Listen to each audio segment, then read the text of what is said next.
Yeah, seriously.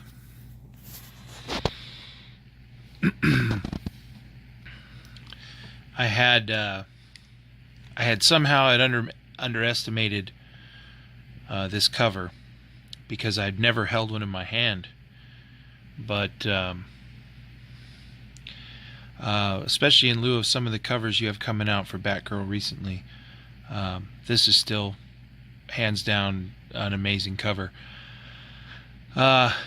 This unbelievable book came to me this last week when I did a trip up north, and I ran into, I mean, hands down, one of the coolest guys, one of the coolest family guys in this comics community, and that was Gomez. Second year in a row I've been up there and hung out with him, and I was telling him that I wanted this a long time back, and he says, no problem, I got you.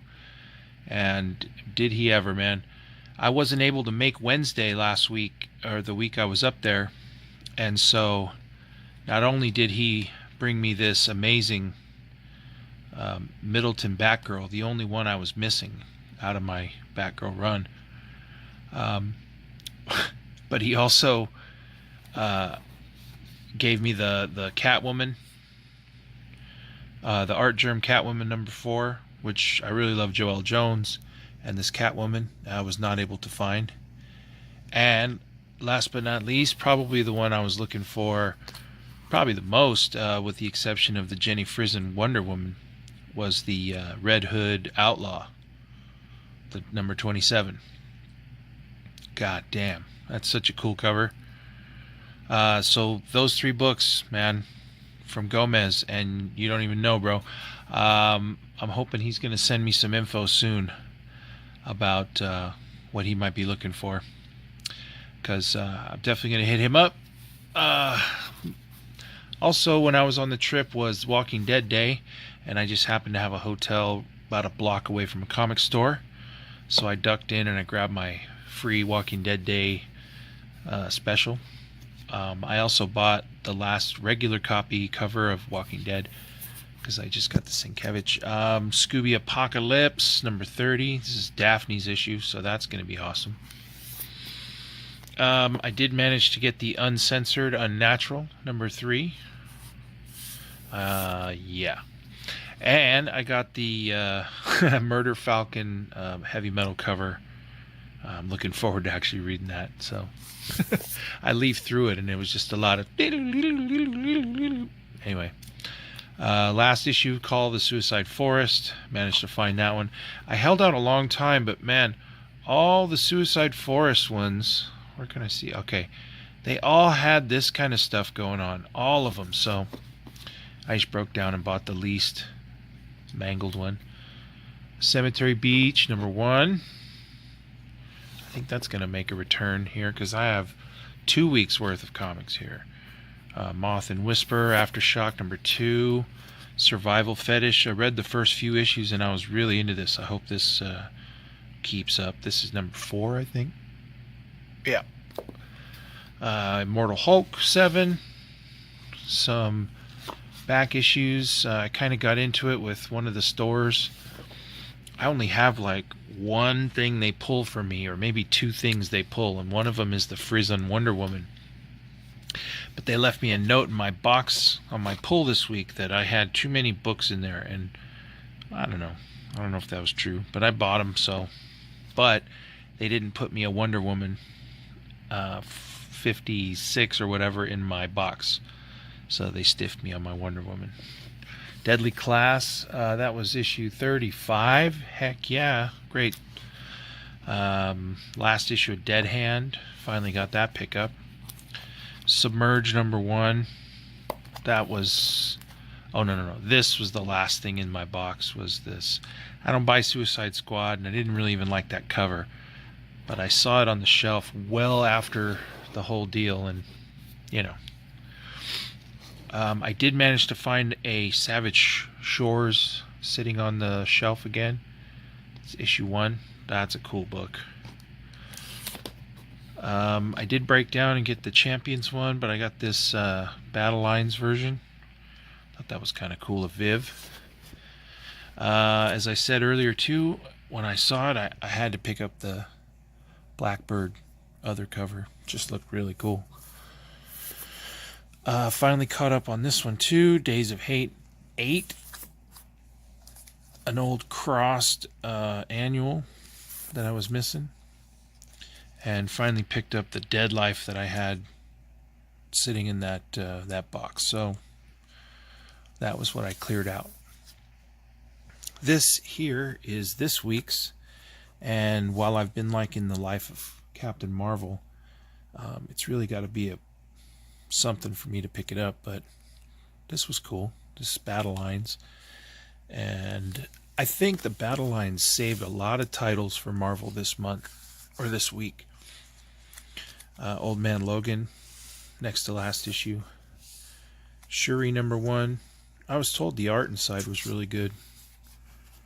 So, yeah, cool. Thor #6. Big Thor fan, but I hadn't been keeping up with it. But glad I'm working on these last couple issues. Battle Lines Venom #7. Thank God for that cover, man. That issue 7 cover, I don't care if tongue's sticking out or not, was hideous. This cover too was amazing. This should have been the only cover for Venom Annual. That black cover was just, it was horrible. I'm being critical, but that's cool. The blank cover of Cover, yeah. And the Middleton Aquaman. I would love to have found or had money for the Federici too. That was pretty cool. Just went ahead and bought this one, the Batman 57, I think it was, and the Detective 990 Brooks. Stuck with this cover, although I really wanted to get the foil cover. Is that Riley Rossimo? Yeah, Justice League Dark, but we're gonna go with this one. It's so funny. Swamp Thing kind of looks like something from one of them Johnny Depp pirate movies, like Swamp Thing #4 or something like that. I did manage to find on the shelf again the Federici Wonder Woman Witching Hour. I think that's going to be a big deal one shot in the future, so that's cool. Now the Independents, my favorite here, Strangers in Paradise #7. So happy that book's out. Went ahead with Albert Einstein, Time Mason. Okay. Patience, Conviction, Revenge, Aftershock, for sure, #2. Nancy in Hell. It's cool. Artifact 1, #0. I just saw it, so I picked it up. Black Badge, that's for sure. Black Hammer, the Feral Dalrymple cover. That was nice. Feral comes back in just a second too. Stray Bullets, Sunshine and Roses, #39. There's got to be over 100 issues of Stray Bullets by now. 1975, #2. Heck yeah, that was good. There's Cemetery Beach #2. Coyotes #7. It's a great cover. East and West, still die hard with that at 39. Gideon Falls, it was the only cover I saw. I know I would have probably bought the tree cover, but the more I look at this one, this is really nice, so I was happy with that. There's more Feral Dalrymple on Proxima Centauri. I think that's issue 4 or 5. That's been a really fun series, Proxima Centauri. Was this Unnatural? #4? Is this #4? Yeah. Oh, and I was happy with that cover too. Nice. I saw one of the covers and they were horrible. Ogre, #1 of 3 from Source Point. That looked, the art inside didn't really grab me, but I figured I'd pick it up. It was the last one on the shelf. Back issues now. Seduction of the Innocent, 6 of 6. And Venom, that was #3. It's the finale to a Demogoblin story. Oh man, I was real happy to find this one. Issue 98 of Punisher, Volume 1. I think I'm only missing like 4 issues now of Punisher Volume 1. And 2 of those are the last 2 issues, the countdown issues. Ugh. I picked this up because I couldn't believe it was such a flawless copy of Marvel Premiere, The Paladin. I have this book, but I have it's all chewed up, so this was a nice book to find for next to nothing. Shout out to J&J Comics for temporarily gifting this to me because he could just tell that I wanted it, and he was a cool guy. So I definitely have something coming for that too. 152, Amazing Spider-Man, and the Shocker. These are also the higher end back issues that I picked up while on my trip. Captain America was at 258. It's all Mike Zeck, so I was way getting these. Mike Zeck, Cap 259, and these are flawless. They're absolutely amazing. Doc Ock he battles, really. And then the 262, great cover. And as you can see, I mean, these books are just amazing. This one here is a book that I almost dropped quite a bit of money on. The 100th issue of Daredevil and Black Widow. But I found this book. He had it labeled at near mint, and I tend to agree, although I really believe that if a book were to be pressed, this would probably be one I would want to press, because I think it would really come out amazing.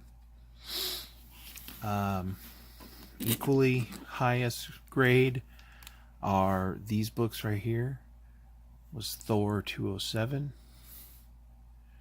Is that out of focus? My eyes are just really bad, but that could be out of focus. 207. Let's try it again. Let's see how this works. There we go. Yeah, 207. The Halloween issue. And this Ulick 211 Thor. I mean, God, man, this book is sweet. These books were just beautiful. I also managed to get the issue 5 annual Hercules battle, and that book was also stellar. Woo! And the big find for me, this Defenders giant size #1. It was unbelievable. And this all happened at a comic store in San Jose. Heroes Comics, thank you very much. And I found those just before I went to go meet up with Gomez. So that's it, man. That's the haul for y'all. And once again, man, I can't even begin to say, Gomez, thank you, Brad. Thank you, man. That was cool. Next year we'll have to plan something for sure. We'll get some of the homies from the Bay Area or whatever. Maybe make a meetup or something. We'll get something done, man, because it was cool to hang out. All right. Anyhow, that's Pope Cerebus. That's what I've been up to for the last week and a half, 2 weeks, and shablam. Been working it. Alrighty. See you, folks.